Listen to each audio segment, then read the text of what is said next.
Saudara Menteri Agama Nasaruddin Umar merespons soal anggaran sapi Presiden Prabowo yang mencapai 100 miliar rupiah lebih untuk 1.098 ekor sapi. Menurut Menak tujuannya adalah untuk kebaikan.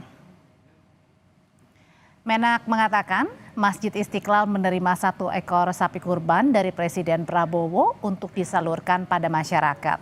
Dan tujuan Idul Kurban sama dengan Idul Fitri, yakni tidak boleh ada orang yang kelaparan.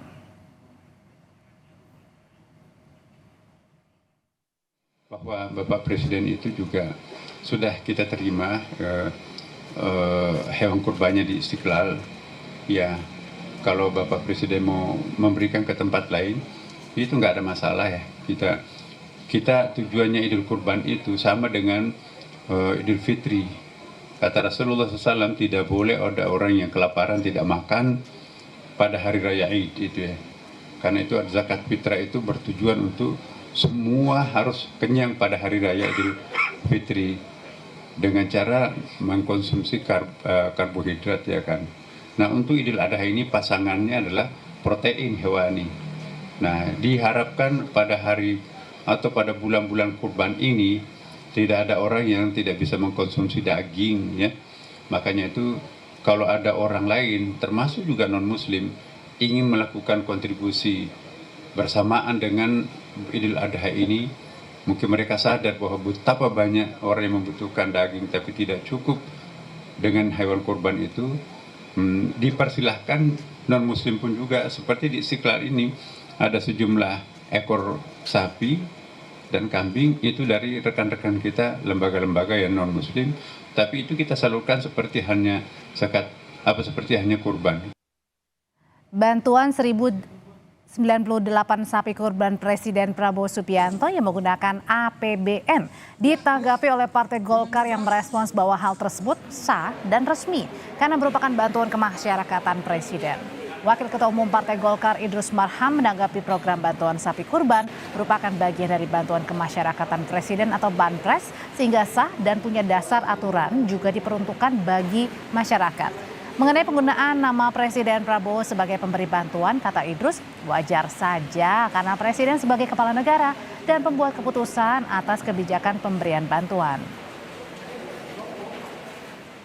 Apa yang salah di sini misalkan kalau menggunakan APBN dan itu tidak ada larangan, tidak ada yang melanggar untuk membeli sapi dan ini untuk rakyat. Apa yang salah? Dilihat dari sisi syar'i sudah ada juga fatwa Majelis Ulama. Dilihat dari aturan perundang-undangan tidak ada yang dilanggar. Dilihat dari kepentingan rakyat, sekarang rakyat butuh. Nah kemudian ini juga merupakan implementasi secara konsisten tentang konsep solidaritas sosial, kebersamaan, kegotong royongan, menyatunya pemimpin dengan rakyatnya. Instrumennya apa? Program. Instrumennya apa? Kebijakan. Kebijakan yang real adalah sapi itu. Karena momentum Idul Adha. Tentu juga nanti momentum-momentum lain lagi misalkan. Ketua Komisi 3 DPR menegaskan penggunaan dana APBN untuk pengadaan hewan kurban Presiden Prabowo tidak menyalahi aturan hukum maupun syariah. Ketua Komisi 3 DPR fraksi Partai Gerindra Habibur Rahman menyebut bantuan Presiden sapi kurban merupakan bentuk kehadiran negara dalam menjalankan fungsi sosial pada momentum keagamaan. Politisi Partai Gerindra ini yakin Banpres sapi kurban punya payung hukum dan pengelolaannya diarahkan untuk sebesar-besarnya bagi kemakmuran rakyat.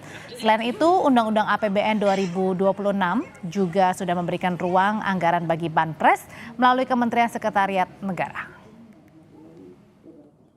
Saya Habibur Rahman selaku Ketua Komisi 3 DPR RI menegaskan bahwa penggunaan dana APBN untuk pengadaan hewan kurban Presiden Prabowo Subianto melalui skema bantuan Presiden tidak salah secara hukum maupun syariah. Bantuan hewan kurban tersebut justru merupakan bentuk kehadiran negara untuk membantu masyarakat, pondok pesantren, masjid, tokoh agama, dan kelompok masyarakat lain di seluruh Indonesia dalam momentum Hari Raya Idul Adha. Pengelolaan keuangan negara dilakukan secara tertib, taat pada peraturan perundang-undangan, efisien, ekonomis, efektif, transparan, dan bertanggung jawab untuk sebesar-besarnya kemakmuran rakyat.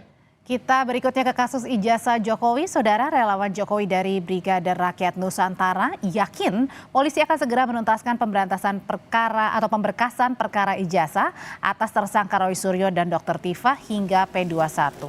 Hal ini disampaikan Ketua Umum Brigade Rakyat Nusantara, Relly Reagan, saat berkunjung ke rumah Jokowi di Solo. Relly mengaku kasus dugaan fitnah dan pencemaran nama baik Jokowi memang terkesan mengendap di Polda Metro Jaya.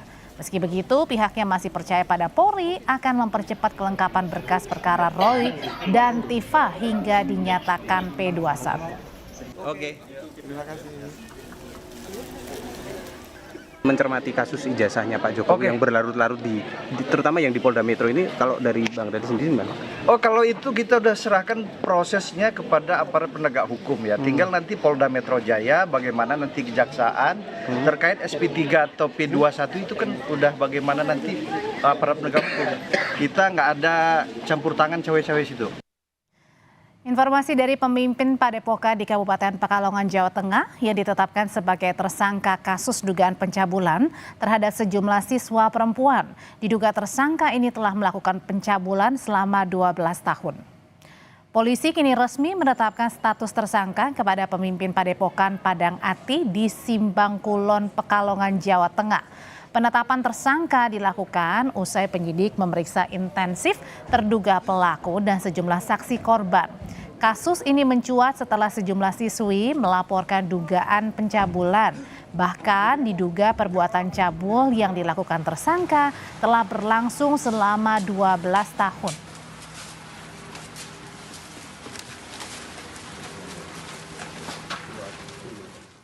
Dan kami telah mendapatkan 2 alat bukti sehingga terduga pelaku mulai jam ini hari ini ditetapkan sebagai tersangka. Untuk proses selanjutnya tentunya yang bersangkutan kami melakukan penahanan, kemudian kami melengkapi administrasi penyidikan dan tentunya untuk sesegera mungkin kami melakukan pemberkasan. Pasca terungkapnya kasus dugaan pencabulan yang terjadi di Padepokan Padang Ati di Pekalongan, Kementerian Agama tegaskan kegiatan pendidikan keagamaan di Padepokan belum berizin dan belum diakui sebagai pondok pesantren. Pihak Kementerian Agama Kabupaten Pekalongan rencananya segera merangkul sekolah-sekolah di sekitar Padepokan untuk menampung para santri agar bisa mengenyam pendidikan formal setingkat SMP atau Sanawiyah dan SMA atau Aliyah.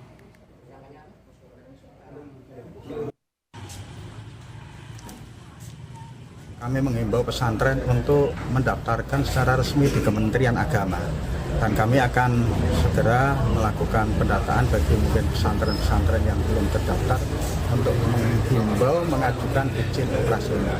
Kalau pondok ini sendiri Pak? Gimana? Ini tidak terdaftar Pak. Kalau pondok Padang Ati ini terus terang tidak berizin operasional di Kementerian. Saudara, seorang pelajar SMP di Bandar Lampung nekat melukai teman sekolahnya dengan senjata tajam karena nama orang tuanya kerap diejek. Pelaku ditetapkan sebagai anak yang berkonflik dengan hukum tapi tak ditahan. Pelaku yang masih berusia 13 tahun melukai temannya ketika berkelahi sepulang sekolah. Perkelahian dipicu saling ejek. Pelaku kemudian melukai korban dengan pisau yang dipinjam dari teman. Korban langsung dibawa ke rumah sakit. Sementara pelaku ditetapkan sebagai anak yang berkonflik dengan hukum tapi tidak ditahan karena masih di bawah umur. Karena usianya masih 13 tahun, kita tidak bisa lakukan penahanan. Tapi dari hasil pemeriksaan memang ya awalnya itu ajak kelahi, kemudian dia dibully, diajak kelahi, sudah dipiting sama korban itu, kemudian dia ngeluarin itu dari pinggangnya, kemudian dibully jadi dia. Memang korban bully. Ya. Tetap bersama kami, satu keluarga yang terdiri dari ayah, ibu, dan 2 anak ditemukan meninggal dunia di dalam tenda di salah satu lokasi tempat wisata di Temanggung, Jawa Tengah. Polisi masih melakukan penyelidikan.